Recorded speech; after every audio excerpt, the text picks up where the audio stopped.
1 tahun sejak serangan 11 September, pemerintah Taliban baru saja jatuh setelah diserang oleh pasukan Amerika Serikat karena menolak menyerahkan Osama bin Laden.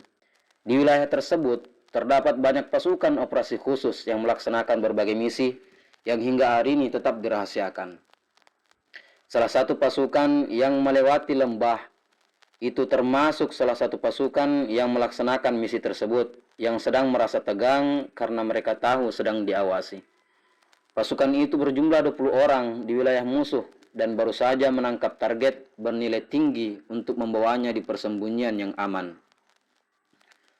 Terbang di atas awan tebal malam itu, pesawat A-10 atau yang dikenal dengan pesawat War Dog yang dikemudikan oleh Kapten McDrowley yang dikenal dengan julukan Johnny Bravo, dan beberapa pesawat pendukungnya yang siaga untuk membantu pasukan darat. A-10 secara teknis hanyalah pesawat serang, bukan jet tempur. A-10 tidak cepat dan tidak ramping, tetapi pesawat ini menyelesaikan tugasnya dengan baik. Idealnya pasukan darat dan pasukan udara saling melihat agar pasukan darat merasa ada yang menjaga serta pasukan udara mampu memberikan bantuan dengan cepat. Hanya saja, malam itu awan gelap menutupi pandangan dan medan di bawah adalah pegunungan Afghanistan. Satu-satunya cara untuk saling mengetahui adalah kontak radio. Johnny Bravo mengambil langkah berani, turun ke bawah dengan melawan cuaca untuk melihat yang terjadi di darat. Terbang di atas lembah dengan penglihatan yang berkurang karena menggunakan kacamata malam sungguh sangat berbahaya bahkan untuk pilot yang berpengalaman sekalipun. Johnny Bravo merasakan kecemasan pasukan darat hingga dia mengambil langkah tanpa perintah untuk melakukan manuver beresiko itu. Kecemasannya itu membuatnya mengambil tindakan dan baginya itu tanpa punya pilihan. Nalurinya ternyata benar. Ia mendengar radio yang membuatnya merinding dengan suara pasukan dalam kontak senjata. Ini pertama kalinya dia mendengar kalimat itu dalam situasi pertempuran. Setelah menyampaikan rencananya kepada pengawas penerbangan dan pasukan di darat, ia mengarahkan pesawatnya ke dalam kegelapan. Turbulensi menguncang pesawatnya, terombang-ambing di dalam lapisan awan. Berbisik dalam hati dengan kalimat, "Semoga ini berhasil, semoga ini berhasil." Setelah memusatkan perhatiannya pada instrumen pesawatnya, untuk mendapatkan sebanyak mungkin informasi, ketinggian, kecepatan, arah, dan kaca depan. Akhirnya dia berhasil menembus awan. Jarak pesawatnya kurang dari 1000 kaki di atas permukaan tanah. Terbang rendah di atas lembah. Tembak-tembakan musuh muncul di kedua lembah. Api yang mengikuti letusan senjata menerangi seluruh area itu. Peluru maupun roket diarahkan ke tengah, ke pasukan operasi khusus yang terdesak di lembah. 2002, peralatan elektronik di pesawat terbang tidak secanggih saat ini. Instrumen di pesawat Johnny Bravo tidak bisa mencegahnya membentur dinding gunung. Lebih buruk lagi, dia masih menggunakan peta lama Uni Soviet, tetapi dia tidak mungkin mengecewakan pasukan itu.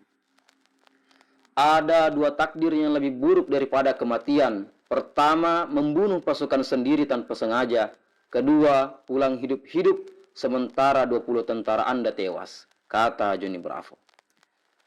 Malam itu, Johnny Bravo mulai menghitung kecepatan pesawat dan jaraknya dengan pegunungan. 1.000, 2.000, 3.000. Dia mengarahkan senjatanya ke posisi lawan yang terus-menerus mengeluarkan tembakan dan menekan pelatuk senapan Gatling. 4 detik, 5 detik, 6 detik, jaraknya semakin dekat dengan dinding gunung.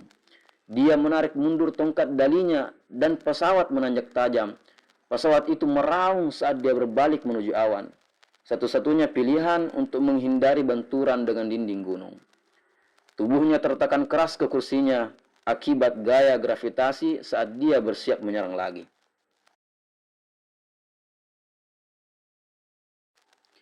Namun, tak terdengar apapun dari radio. Kehinaan itu meresahkan. Tembakannya meleset, petugas radio tewas, ataukah pasukan darat tewas semua? Tiba-tiba terdengar teriakan di radio. Tepat sasaran, teruskan. Johnny Bravo pun kembali beraksi terus-menerus karena bahan bakarannya masih banyak.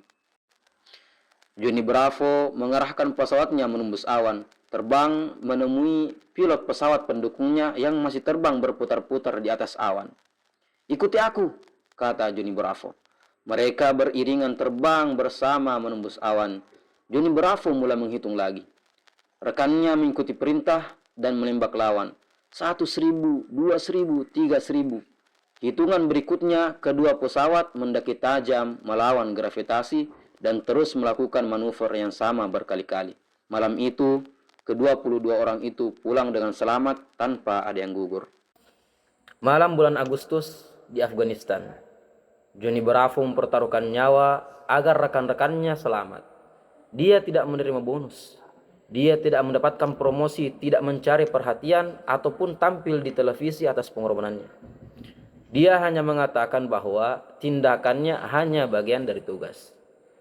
Penghargaan terbesar yang dia dapatkan hanyalah bertemu dengan pasukan yang dia lindungi, seakan bertemu dengan teman lama yang sebenarnya tidak pernah dia jumpai.